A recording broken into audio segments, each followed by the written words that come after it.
man on earth has ever paid purpose, because purpose outlives salary. Purpose outlives every man on earth.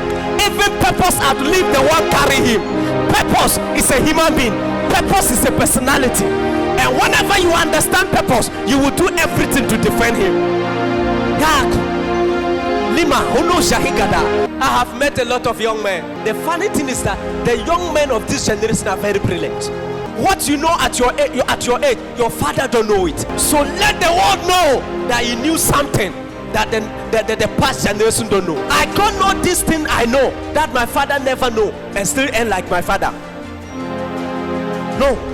The investment on knowledge is not to end like a mere man. See that, let me show you something, just one secret. So God is looking for a generation, and God wants to reconcile a generation to himself. A generation that will stand for him, and then a generation that is ready to die for him. There's one thing about God always. When people normally tell God, never leave me, I know God laugh at his throne, because God have never left a man. It is always a man who leave him. So when you are saying never leave me, he laugh and says, son, you are the one who will leave me. You are the one who will leave me, because I have never left one. Never. I'm always with you even to the end. This generation has lost a particular thing, and that thing is what we must look and search for. The power of waiting. Until we can wait, God cannot use us. A man who cannot wait cannot be used by God. No matter how hurry you are, it does not move God. Mono Paradisia.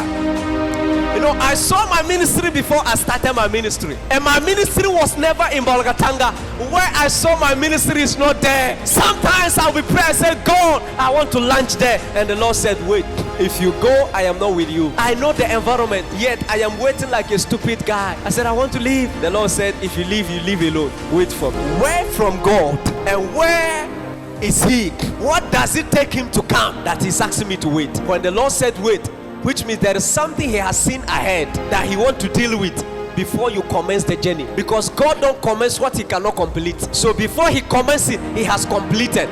So when he's saying wait, he's working to complete before he starts with you. Before God promised the people of Israel Canaan was available. God don't promise you a phone and is gathering money to buy the phone. When the Lord said, I shall give you a phone, which means the phone is available. That is what the Bible says. He's not a man that he's lying, or a son of man that he's repent. And I'm talking about waiting as a quality, not waiting as a time. Waiting as a quality, not waiting as a time. One of the things and the factors that affect this generation in waiting is education. Those who are educated lack the ability to wait. An educated man is always conscious of time, because before you even step out of junior high school, they have taught you how time is important and how time is valuable. But in the realms of God, he lives outside the space of time. He lives in eternity.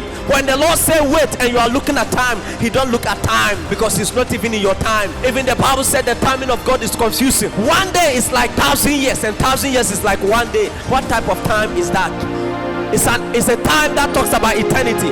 So the timing of God is confusing. So when the Lord says wait and you are looking at years, he will look at you and say, you are the one counting years. I don't count years. In my realms, I don't count years. It is only in your realms January exists. In the realms of God, there's nothing like January. In the realms of God, the time is now. And when he's acting, he acts now. When the prophet said tomorrow by this time, it is according to the jurisdiction of the prophet. The prophet is prophesying according to the level of authority in the canvas of the spirit of the prophet. He's not prophesying according to what the Lord is saying. If I tell you that 3 months from now, I am prophesying according to my level of faith. Paul said if we prophesy, we should prophesy according to our proportion of what?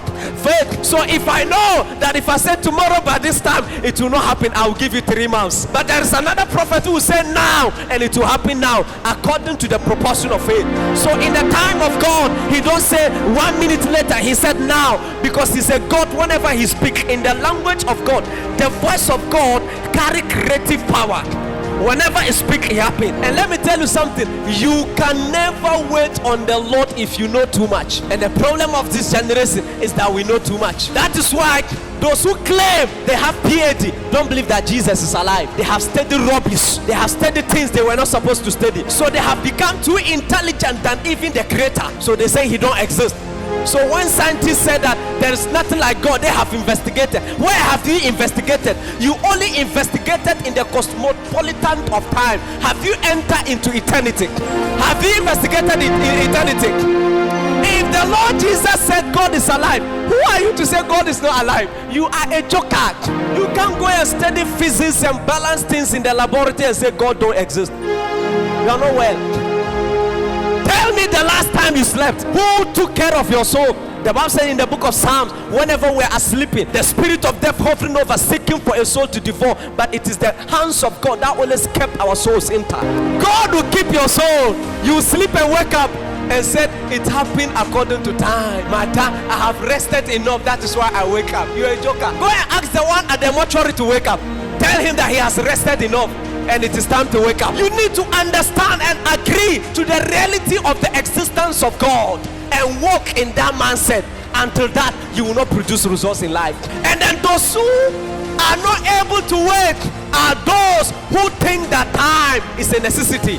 Yes, in this realm, there is a realm you'll be worried about time, and the Lord said, take it easy now. And let me tell you how to wait. You cannot wait on the Lord if you are always thinking of yourself. No, it's not possible. Now, you come. Come. Please, sir, come. Yes, come. Okay. This is your girlfriend. We are assuming it's not true. We have to define the language very well before we have to solve problem after today. So this is your girlfriend. Okay, go there. So you are traveling to UK. Just travel. Go. Continue traveling. All right, stop. Now, you are the girlfriend. He has traveled to UK. And you are in Ghana. And he's in UK for 1 year. You are communicating. 2 years. You are communicating. 3 years. You are communicating. On the 4th year, you lost communication. 5th year, you lost communication. Up to the 10th year. But before he even undertook the journey, he told you, wait for me. What's your name? Charity. He said, Charity, wait for me, because I'm coming back to marry you. Now, and at that time, you were 30 years old. Wait. Now, at that time, we are assuming, God forbid, you marry before that, okay? At that time, you were 30. Now, as he is there, and you have lost communication with him, and you are here, will you wait? Will you wait? You will not wait. Why won't you wait? Tell the congregation. Because I'll be getting more older. You'll be getting more older. That's an honest answer. And if we were in her shoe, we would think the same way.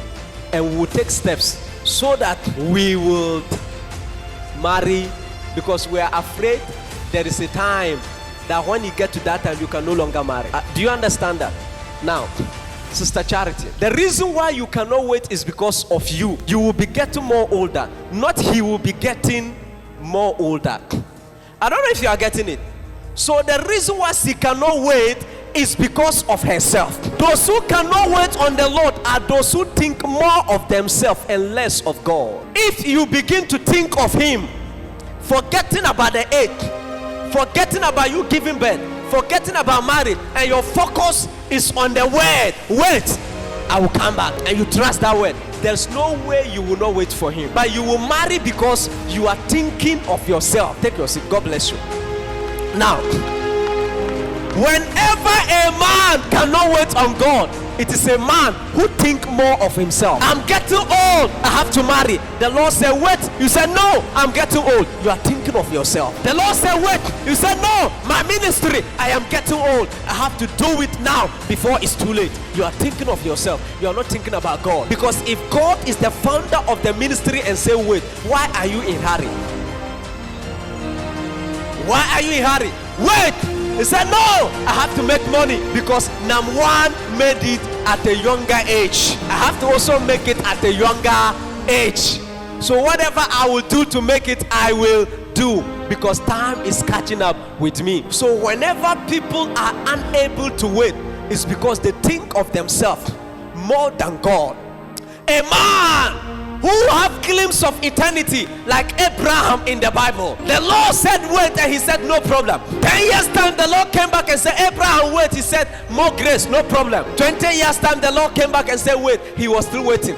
30 years he was still waiting. It was the 30th year God came and said, next year by this time I will give you a child whose name shall be called Isaac. And then when he said that, Sarah laughed, but Abraham never laughed, because the faith of Abraham was not dependent on the promises of God. He was waiting regardless. Why? He knew who God is and what was in heaven. Men who are able to wait on the Lord are men who look at eternity rather than time. When you are in time, you cannot wait, because time will make you grow older. Time will tell you that everyone is gone, you are the only one sitting down. Time will tell you that all your colleagues are married, you are the only single girl in your house. Time will tell you that everyone have graduated, you are the only one who still didn't have certificates. Time will tell you that your colleagues are making it in ministry, you are the only one who hasn't made it yet. But a man who have glimpse of eternity and who know what is happening in the heavenly realms will wait no matter what, because you know that in eternity there's nothing like time,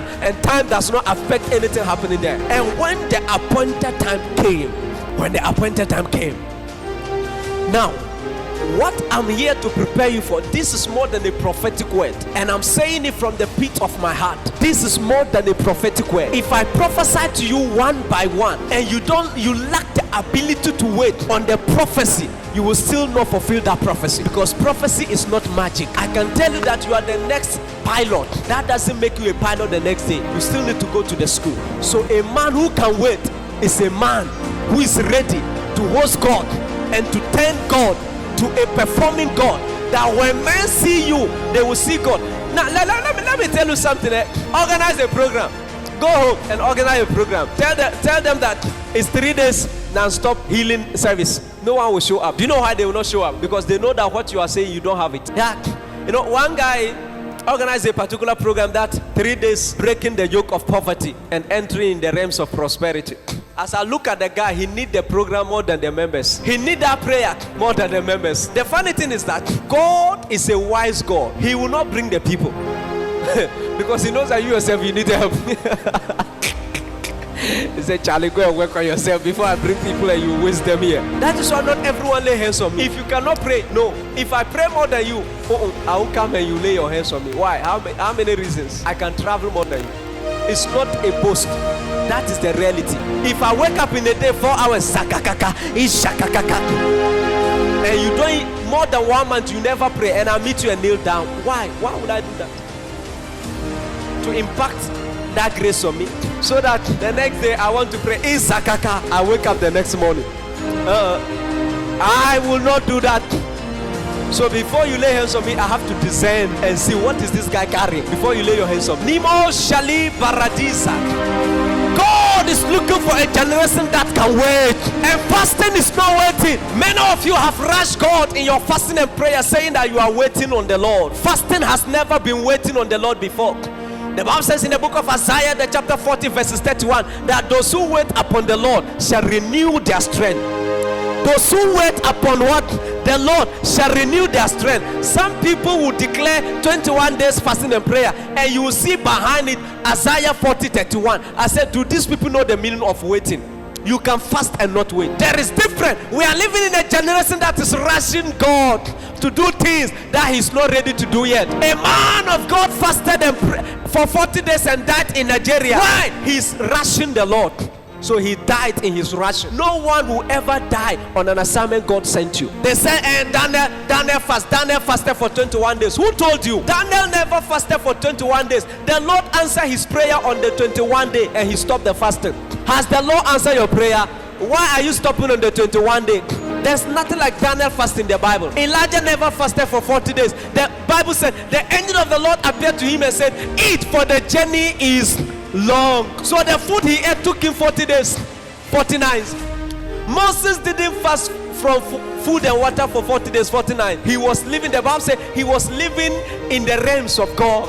And no man will ever live in the realms of God and lack. They say Jesus was led in the wilderness and fasted for 40 days. No, Charlie, that guy was God. I'm not discouraging you from fasting because I'm a man of many fasting. I'm trying to tell you that don't say you are fasting Jesus fasting or you are fasting Elijah fasting. Charlie, drink plenty water. Your body needs water to survive. And read. Look for knowledge. Because some of you are suffering from sicknesses God is not aware of. It's fasting that introduced them. Stomach ulcers. What happened? Unusual fasting. Fasting that Holy Ghost is not aware of. Why are you fasting those fasting? Because you were rushing the Lord. The Lord must do it now. Open my eyes now. You know, one guy came to my office and said, Prophet, I said, yes, I have been fasting for 21 days. I said, until the Lord opened my eyes. I said, I am not leaving your office. I said, oh, you can become the secretary because your eyes will close. No. We don't do it that way. You don't rush the Lord. You don't make such statements. You know, John Knox made a statement, give me Scotland or I die. These are statements men are making, and you are saying, open my eyes or I die. What are you talking about? When men are bargaining for souls, you are bargaining for eyes. Men are bargaining for lands and cities, and you are busy bargaining for eyes. Why do you want the eyes? So that they can say he's the paragonomic or whatever they call them, Siak, aka Bazooka, the capital prophet, Major One, prophesy. You are a liar.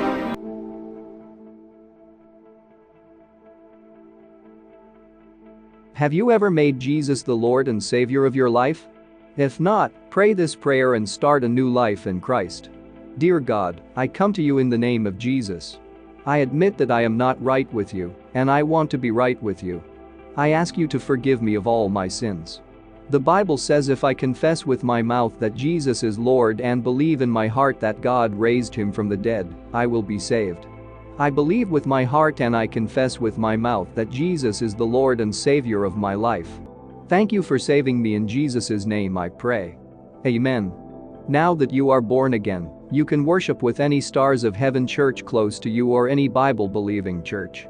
Locate Stars of Heaven Ministries in Bolgatanga on top of the Ghana News Agency building. Sundays, first service, from 7:30 a.m. to 9:30 a.m. Second service, from 10 a.m. to 12 p.m. And evening services from 3 p.m. to 5 p.m. Midweek services on Wednesdays from 5 p.m. to 7 p.m. Tuesdays for counseling from 9 a.m. to 3 p.m. For more inquiries, contact the numbers on your screen. Thank you.